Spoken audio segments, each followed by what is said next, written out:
Très heureuse de vous retrouver. Ça y est, c'est l'heure de vie de couleur, c'est l'heure de l'horoscope énergie couleur pour notre semaine du 3 au 9 mars. Mars, ça y est, c'est parti. L'énergie de Mars, comment va-t-elle être? J'ai hâte de savoir. Allez, je n'attends pas, je suis impatiente. Je pose la première carte et je la retourne avec la deuxième tout de suite, sans plus attendre. Waouh! Alors, regardez. Qu'est-ce que ça vient dire, hein? Ça, c'est le noir. Et ça, c'est l'indigo, le premier indigo. Alors, le noir et l'indigo. Je vous interprète tout ça. Vous avez dans mon oracle, se connaître par les couleurs, 3 tissus différents. Quand c'est sur de la soie, ce noir est très très positif. Ça vient dire qu'on va vraiment dans son extraordinaire. On va dans sa singularité. C'est-à-dire que, vous voyez, le noir, c'est les peurs profondes, hein. Cette carte se situe juste là. Là, elle est là. Elle est juste, vous voyez, entre l'argenté, le féminin, et le gris foncé, l'ego. On est dans quelque chose qui nomme la terre-mère, hein, c'est à côté de l'argenté, le féminin, parce que ce noir, c'est Gaïa, c'est le centre de la terre. C'est un noir qui renferme toutes les peurs existentielles de l'incarnation. La survie, la peur de mourir, évidemment, et toutes ces mémoires mortifères, on les a en nous. Et quand il est sur de la soie, ça vient dire que cette semaine, on va être capable de se confronter à nos peurs. On va être capable, ça sera facile, hein, c'est facilité. On sera capable d'aller au-delà. Par exemple, si vous avez peur de parler en public, bah, vous allez le faire. Si vous avez peur de danser, vous allez le faire. Si vous avez peur de vous lancer dans une activité indépendante, vous allez le faire. Souvent, c'est relié au talent qu'on récolte, aux bénéfices qu'on rapporte avec nous des vies antérieures, hein, et qui restent parfois très, très, très inconscients pendant plusieurs années. Voilà, hein, en général, on peut se réveiller autour de la cinquantaine, hein, par rapport à ça. Il n'y a pas vraiment de règles, mais voilà. Il est question ici, vraiment,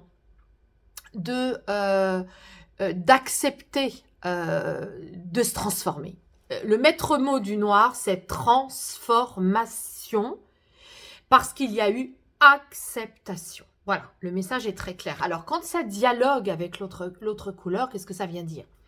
Ici, on est avec le troisième œil, hein, donc c'est la couleur qui est juste là. Voilà, ici. Ce troisième œil, c'est quoi? C'est notre chakra de la médiumnité, notre chakra de la voyance, notre chakra de la prise de conscience, Et ici, comme il est juste en démarrage, ça veut dire qu'on est vraiment avec toutes ces capacités intérieures et extérieures, puisque l'extérieur répond à l'intérieur, de fusionner et de défusionner. Donc, concrètement, je vais me promener avec un ami, je fusionne avec lui. Il va me raconter des histoires, je vais lui raconter des histoires, on va fusionner. J'apprendrai de lui. En effet miroir, il apprendra de moi. Donc c'est vraiment un mouvement finalement qui existe tout le temps. Je fusionne aussi avec un film. Je vais regarder un film, je fusionne avec le film. Qu'est-ce que ça va me générer en effet miroir? Tout est comme ça tout le temps. Et vous voyez que c'est très intéressant quand c'est vivant. Quand c'est vraiment avec deux polarités qui se répondent. Et là, comme on va le faire dialoguer avec le noir sur de la soie, donc notre singularité, notre originalité, eh bien, on va, voyez, fusionner avec cette singularité. Elle a des choses à nous apprendre. Si on n'ose pas parler en public, on va y aller. Et qu'est-ce que ça va nous apprendre?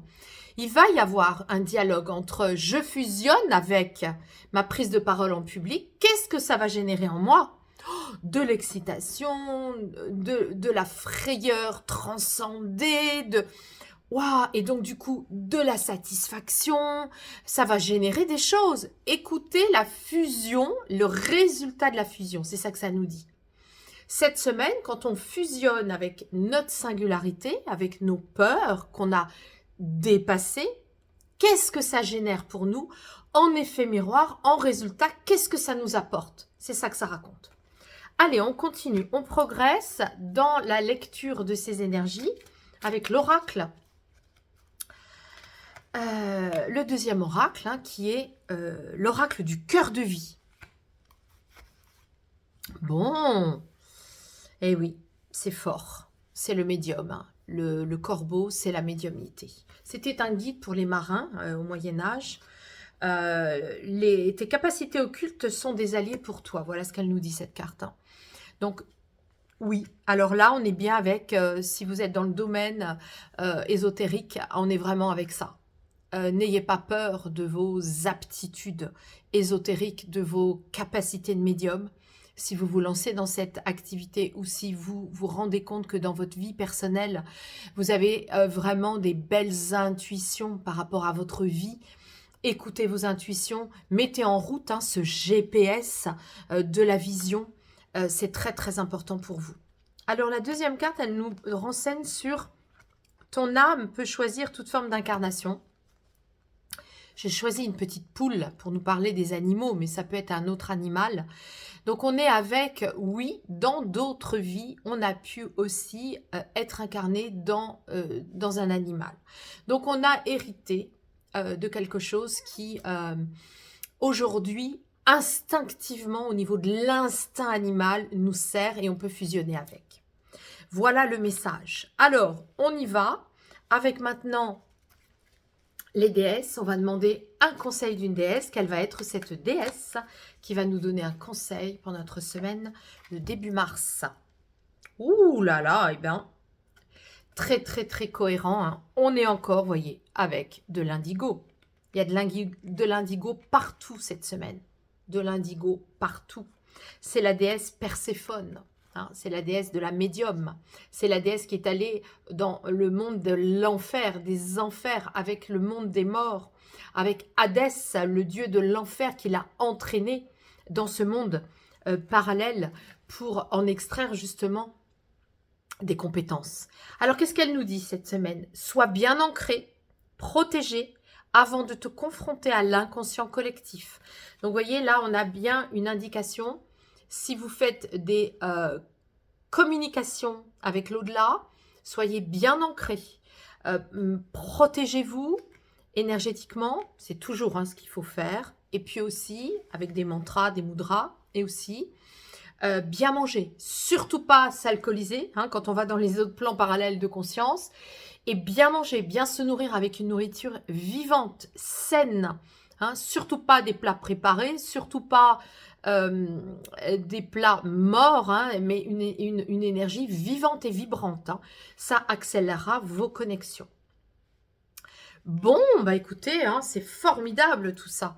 Alors, on clôture avec le petit oracle des couleurs de l'âme. Sois attentif et attentive. Aujourd'hui, l'univers te réserve une surprise à travers tous les supports de ta vie. C'est pour notre semaine. Donc, une semaine, il va y avoir des surprises. Soyez attentifs, attentives. Les surprises se manifestent de plein de façons, de toutes sortes de manifestations. Des plumes par terre, une réponse sur une affiche, une phrase sur une affiche, un coup de téléphone par surprise, un prénom dans un film, vous pensez à quelqu'un, un prénom dans un film, un défunt avec une lampe qui clignote, bon bref, plein de surprises sont là pour vous cette semaine, mais c'est réjouissant. Je vous souhaite une très belle semaine. Je vous remercie hein, pour vos likes, vos commentaires. Grâce à ces commentaires, bah, je me fais une joie de vous y répondre. Plus vous serez précis et précise dans vos commentaires, et plus je pourrai vous répondre. Surtout, allez-y, osez, posez-moi des questions, même si c'est sur les couleurs, même si c'est sur vous. Allez-y, posez vos questions en commentaire et j'y répondrai avec grand plaisir. Merci pour vos partages aussi et vos likes. Et à la semaine prochaine.